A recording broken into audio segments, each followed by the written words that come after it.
sports, we got it all. Randomly relevant, hear our call. In the garage where the laughs ignite. Shoot it now, let's take flight. From movies to sports, we got it all. Randomly relevant, hear our call. So plug in your ears, don't miss the fun.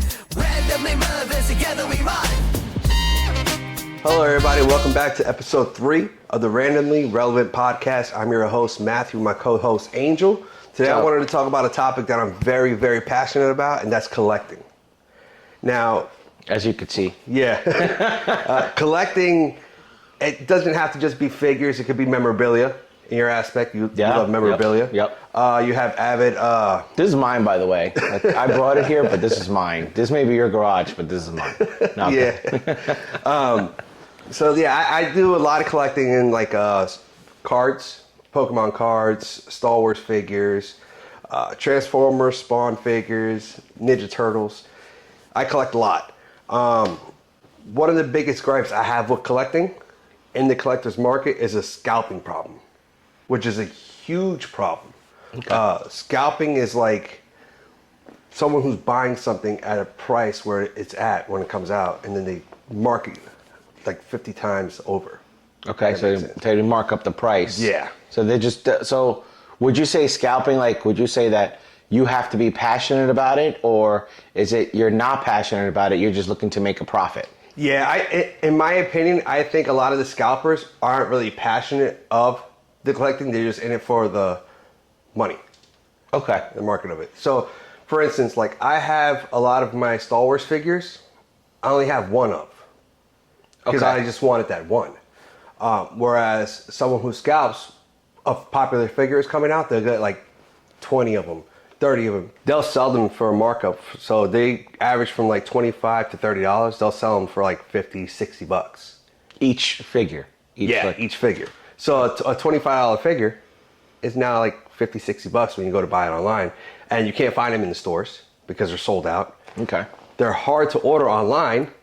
Hasbro is a big, they have the contract with Disney to make the Star Wars figures. Even if you go on Hasbro, you can't even pre-order the figures or buy them because pre-orders are sold out. And how would it be sold out before pre-orders are even available to take on the collectible? No, the pre-orders are up. Okay. But the pre-orders are sold out. So you can't pre-order them anymore. Right, so how does that happen so fast, I'm saying? So like, I'm Angel, and I know that tomorrow and at 8 a.m., you can pre-order this Millennium Falcon, let's say, right? So now I get up and I turn on my laptop at 7:59.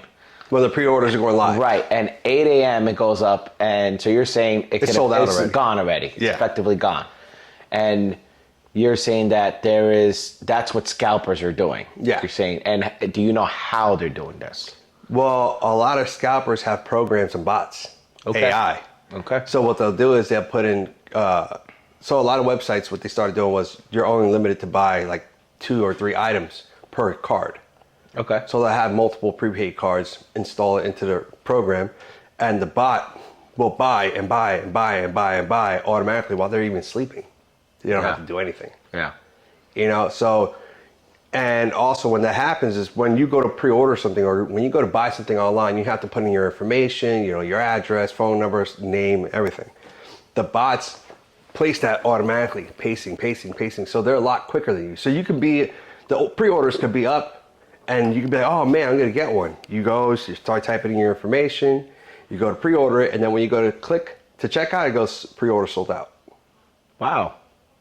You know, it's happened to me before. Yeah, I remember that happening, excuse me, when the PlayStation 3 first came out. Yeah. And, you know, technology was a lot different back then. I remember that happening, and I actually remember my experience in going through that. But I guess at the time, I didn't think about scalpers. I just thought someone beat me to it, right? Yeah. And in reality, yeah, somebody beat me to it. It's an AI program, you know, or bots, you know, that they set up to go pre-purchase those things. So I think that's interesting. Well, I think more or less aligns too. Back then, because I remember when we stayed out online for PS3s, oh man, camped out. You know, I don't think back then it was more of a problem with the scalping with like bots and AI and stuff like that. I think more or less people would be like, hey, listen, you know, I'll give you $100 if you stand in line with me. I'll give you $100 if you stand in line. That's how they did it. But it's evolved into now what, you know, software and programs and stuff, now they're able to do that. They do the same thing with when they drop new Jordans. Yeah, but when I did the PS3, it was online though, so it was I was ordering it online and it was sold out. But yes, you're right. I remember when it came out, people were camping. And then I had no choice. We had to do that. To go camp out online with a bunch of people, and I got the PS3. And we watched Scarface, and it was downpouring in the tent. Yeah, good times. Yeah, so I mean, I'm very passionate. One thing I did do, so for instance, I wasn't really considering a scalper because I had my Ninja Turtle collection. And, I was deciding to downsize, So what I did was I went online, looked up the different prices of what I had at that point in time, and I wound up selling them for more than what I paid for them originally. Right. Turned a profit. I turned a profit, but I didn't buy them for that reason. I wound up selling them later on, which come to find out, the person that I sold them to wound up turning them around now, a couple months ago, and resold them for an even higher profit than what I sold them for. So, it goes to show too the rarity of items, and the scarcity of them, that people will pay a higher markup for them. I feel like they don't care. I feel like that's fair game too.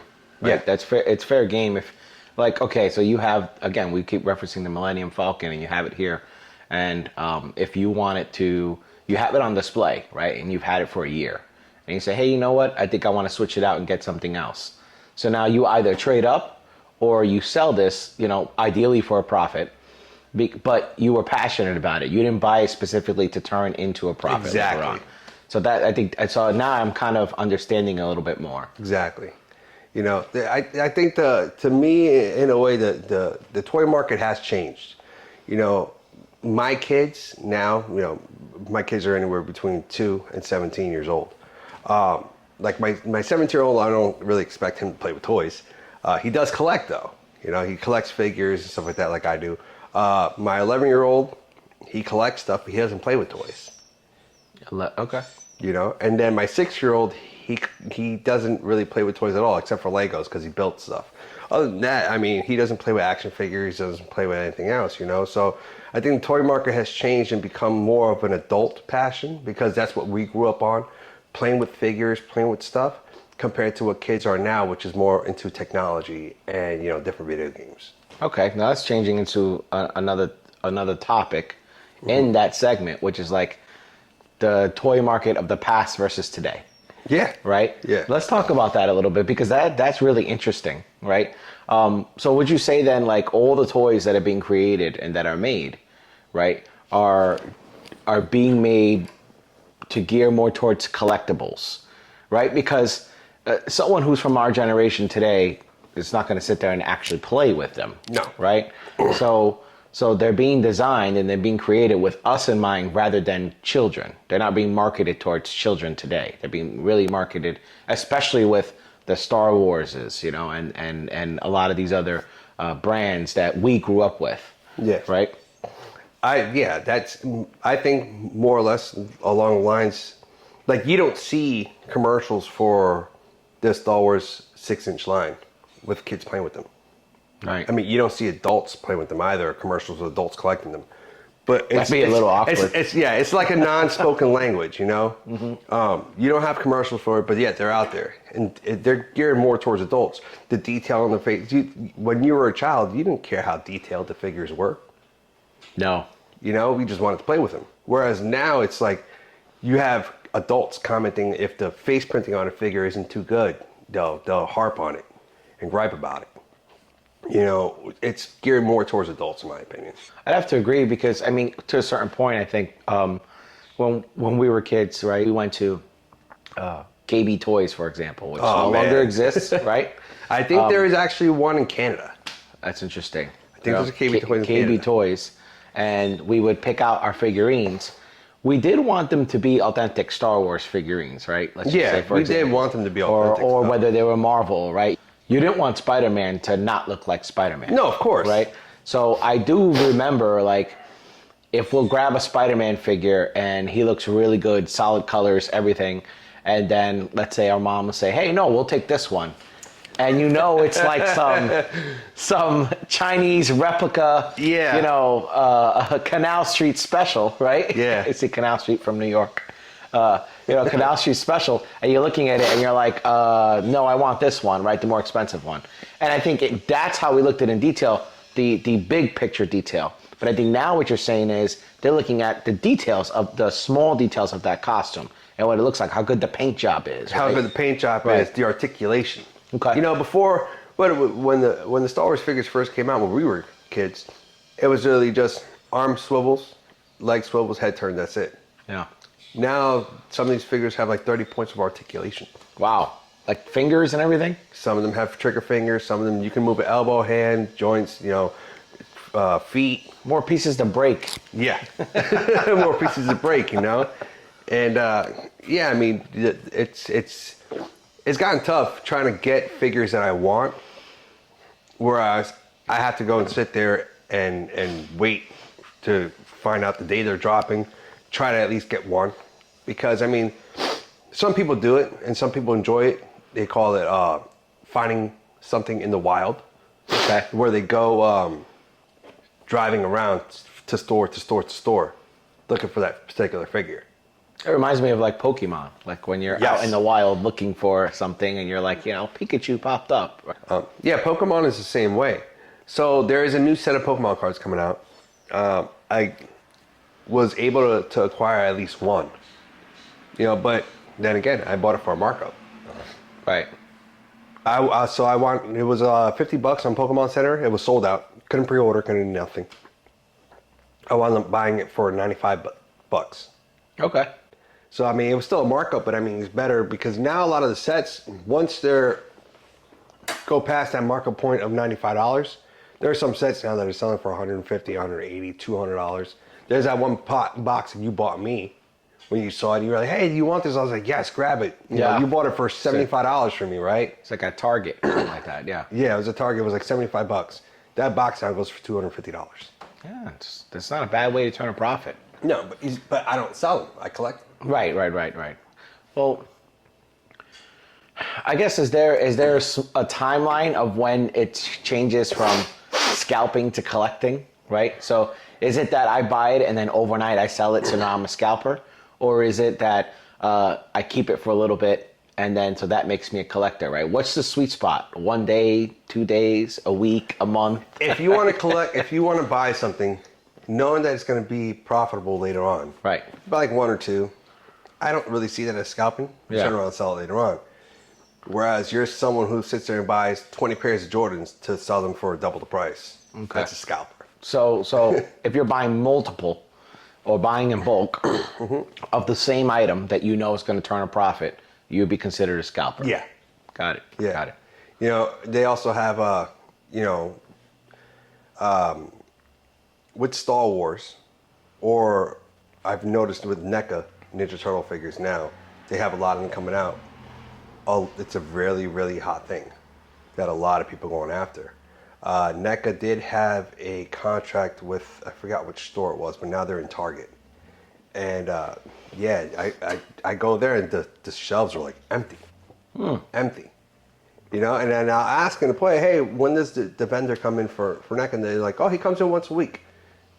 It's either someone's not doing their job once a week, It falls off the back of the truck before it gets or there. someone's clearing out them shelves. Yeah. You know, and you know, with tech now, you know, like they have like the Amazon, you could sell Amazon stores and stuff like that, you know, or online, you could, you know, eBay. People sell stuff on eBay, sell stuff on Amazon. You know, you don't have to open up your own convenience store in order to sell stuff. You can just do it from the comfort of your home. Yeah, that's true.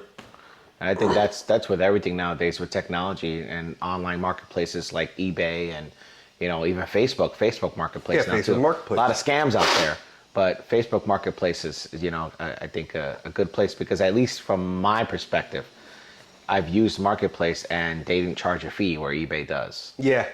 Right. Yeah. So. eBay charges a fee. I've never sold anything on Amazon, so I don't know how much they charge. Me neither, actually. It seems like a lot of work.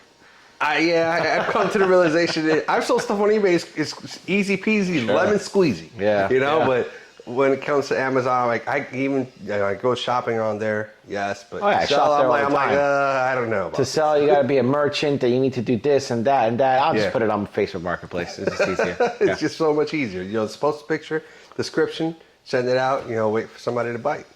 Pokemon, Star Wars are big hitters. What about like memorabilia?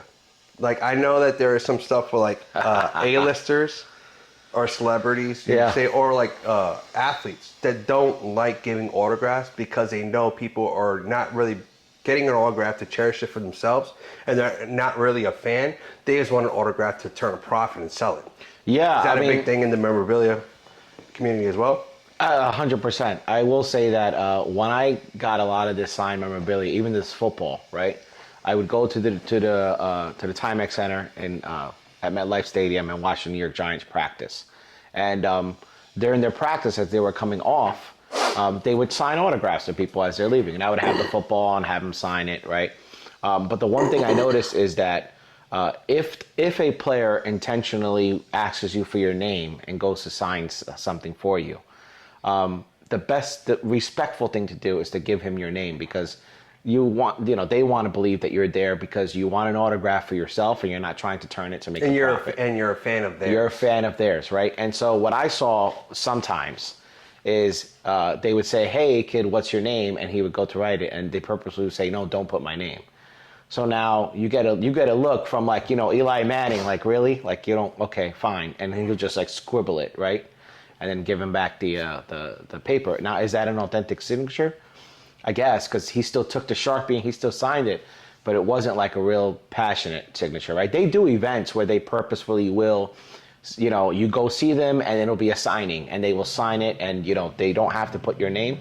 But specifically in those intimate moments where you're watching them practice and you're not watching a game, you're there just watching them practice, like I used to do.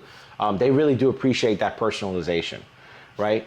So you really see where, people take advantage of that, even in the memorabilia market, and then you turn around and try to sell it for a profit. I was very fortunate that when I got this football signed, actually, and this has got David Tyree, it's got Eli Manning, it's got a lot of different New York Giants players at the time. Rashad Jennings was on the team too. Where I would hold the football out, and they were just running by, and then they just stopped and signed it. Yeah. Right. But they saw me there every week. That's true. They don't know you by name, but they don't know you by face, but right. They'll know you by face eventually if they see you there every single week. Yeah. You might not know your name, but if they see you there constantly every single week, they're gonna be like, this guy's here almost all the time, man. Yeah. And I was actually, I used to be, when I lived in New York, I was constantly always chasing and following the team around, right? To the point where I would go to press events and kind of like, maybe sneak in, and I would have a press pass, and I don't know if I'm getting in trouble here with saying that, but I used to kind of sneak in, and I used to have a press pass and go in, and I would interview some of the players sometimes. I actually have a video, and I'll play it now so you guys can see, where I kind of went into an event, and it was a leadership event for Eli Manning, and he was going to speak. I think it was at the Marriott Marquis in Manhattan. And he was going to speak about leadership and leading a team. And so there was a Q&A session, and sure enough, I raised my hand to ask him a question. And you'll see the video now. I'll just play it for you guys, and then we can discuss it after. Hey, Eli. Is this working? Yeah. Oh, all right. As a supervisor at my job, I have a very diverse group of individuals that look up to me and ask me for advice and things of that nature. So obviously, the New York Giants is a very diverse group, very diverse locker room. So you, as the captain and leader of that team, how do you manage everyone's different attitudes? Yeah,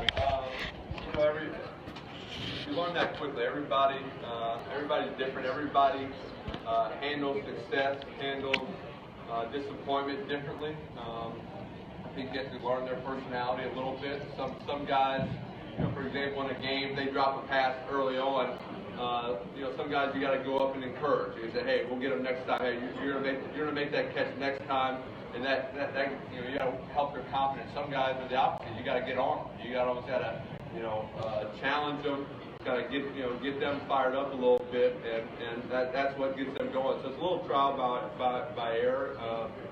Try to kind of figure it out in practice, how to challenge them, what gets them going, what gets them into it.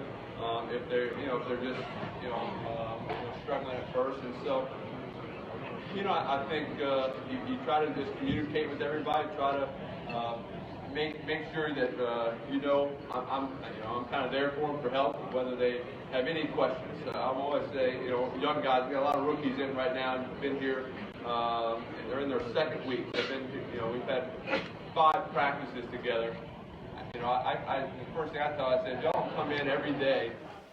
And so in that moment, like when I was asking Eli about leadership, right after that happened, they actually invited me to a private event where I then got a photo with him and an autograph, and we talked a little bit more.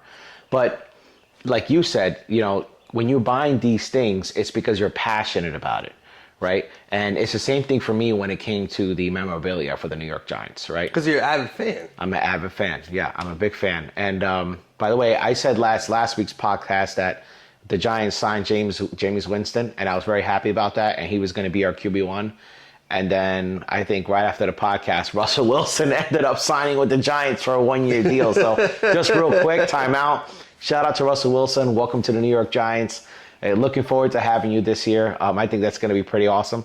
And now Winston has been, I guess, downgraded to QB2. But hey, he's still on the team, though. He's still on the team. So we'll have a solid. We have a solid, quarterbacks. We have not had good quarterbacks on that team in a while. And so we'll see what happens this year. So, but yeah, getting back to the topic at hand, it's the same thing in this world too, man. So I think that, that was a pretty good topic to discuss today. Yeah, no, definitely. I mean, it's something I'm very passionate about. It's something that I do. We're actually going to a card convention in June. Okay. Me and my oldest son, your nephew, we're all going to a card convention in June, so that should be a lot of fun. And he collects Pokemon cards, but he actually plays the game too. I don't play the game. I never understood the game. I used to see the energy cards. Just throw it out. Let's throw it out. I never understood how to play the actual game.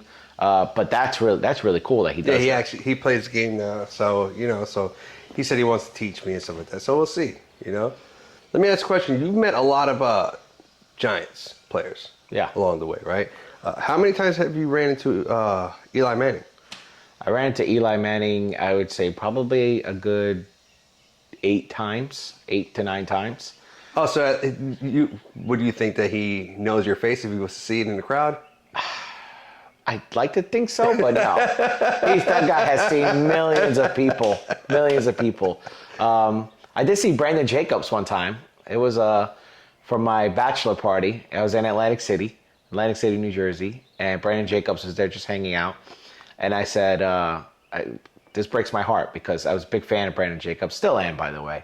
And I said, hey, Brandon, I was like, can I get a picture with you? And he just straight up told me no. He's just like, no. Now I don't know if he was in Atlantic City, he didn't want people to know, although Brandon Jacobs is a big guy. You're going to notice him in a crowd. Yeah. And my uncle at the time, he was with me, and I said, hey, uncle, I was like, look, it's Brandon Jacobs. And he was a Jet fan, so he didn't care. And he goes, so what? And he's like, he doesn't want to take a picture with you? I go, no. He goes, forget him. I said, you can't talk to him like that. That's Brandon Jacobs. He said, so what? And then he said his name, right? So it's like he says, so what? That's Brandon Jacobs, and I'm Angel Rivera, right? Like it was really funny. Like he just didn't care. He didn't care that it was Brandon Jacobs. So he was a Jet fan anyway. But yeah, that was something that I've ran into a lot of the players up there, different times. David Tyree, ran into him a few times. He did some real estate stuff on the side, ran into him a few times. I'm a Giants fan, and it's not just about the players, it's about the franchise. And so when they make dumb decisions, it impacts me. It affects you emotionally. It does. You're very passionate. It just does. Very passionate about it. I can see. Yeah, I've known you've been a Giants fan for, oh gosh. Yeah, we got some family members that were not Giants fans, and then all of a sudden they are Giants fans. I'm like, hey, okay, welcome. I'll still be a Steelers fan. So that's Yeah, I see it right there. Yeah. Yeah, my buddy actually had that made for me. It's nice. Chicken nugget. There's a reason why we call him chicken nugget. We won't really get into it, but yeah, we call him chicken nugget. Well, we could say it really quick. I mean, we were literally playing Call of Duty one day. Yeah. And he's eating chicken nuggets. And he was eating chicken nuggets, and he was making chicken nuggets, and he put chicken nuggets to be made. And we were playing Call of Duty, and he forgot about them and burned them. Yep. And all we heard his wife in the background going Just off, screaming because it was supposed to be for the kids. for the kids. Yeah. So now and ever since then, we call him chicken nugget. That's it. So collecting is something I'm very passionate about. It could be Jurassic Park. You know, I still have some of the figures when we were kids. You know, Star Wars. Yeah. If you are an avid collector, though, down in the comments, let me know what you collect. I would love to hear from you. Shoot us an email too. Yeah, definitely. randomlyrelevantpod@gmail.com. Yeah. Yeah. So to wrap things up for today, I wanted to ask you though, is there something or a topic that you wanted to discuss? So I think we covered a lot of different topics today when it comes to scalping and memorabilia, and you know, there's a passion versus there's the business side of it, or the scalping side of it, rather, right? And you know, people have to kind of decide for themselves, like, is that good for business or is it not good for business, right? What do you think, right? We'd like to hear from you guys, I think, but I don't have much else to talk about for this week. I think that was pretty good. If you guys have any topics that you want us to discuss on the podcast, make sure you go ahead and shoot us an email at randomlyrelevantpod@gmail.com. Or fill in those comments. Yeah, fill in the comments, like, comment, subscribe, please, as we always ask every week. Thank you very much for watching the Randomly Relevant Podcast. Randomly relevant, here